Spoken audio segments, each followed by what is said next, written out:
WESH 2 News starts now with breaking news. We're following several breaking news stories today at noon. First, the man accused of scamming hundreds of millions of dollars out of people in a Ponzi scheme has just pleaded guilty. Christopher Delgado could now face up to 50 years in prison. Good afternoon. I'm Sonica Donge.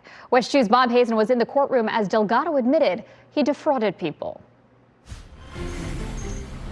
He says he only has a high school education, but he was able to get hundreds of people to buy into his scam, and now he wants the other people involved in it to face justice.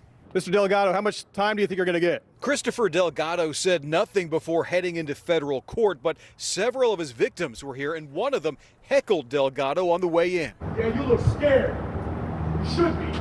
Justin Eplin told me he lost $100,000 investing in Delgado's company, Goliath Ventures. I think it's good to see justice done. I'd like to get some restitution. I'd like to get my money back, obviously, like quite a few of the other victims, I'm sure. Goliath promised big monthly returns from putting clients' money into a cryptocurrency liquidity pool, but in reality, investigators say Delgado was keeping most of the money for himself to buy mansions and luxury cars. The scheme pulled in close to $500 million. He was arrested 4 months ago. In court today, changed his plea to guilty, admitting in particular that he knowingly defrauded the clients.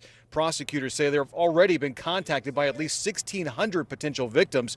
Delgado was not sentenced today, so he was allowed to leave the courthouse, and afterward, his attorney told us he will work to bring his co-conspirators in Goliath to face criminal charges. There are people in this community, including some who hold themselves out as pillars of the community, that profited from Goliath Ventures.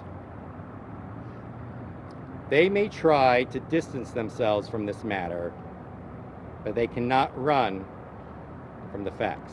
The lawyer would not name those people. Eplin says he wants them arrested too, but most importantly, he wants his money back. When Delgado is sentenced, he could face up to 50 years in prison, but prosecutors did agree to ask the judge for a somewhat lighter sentence.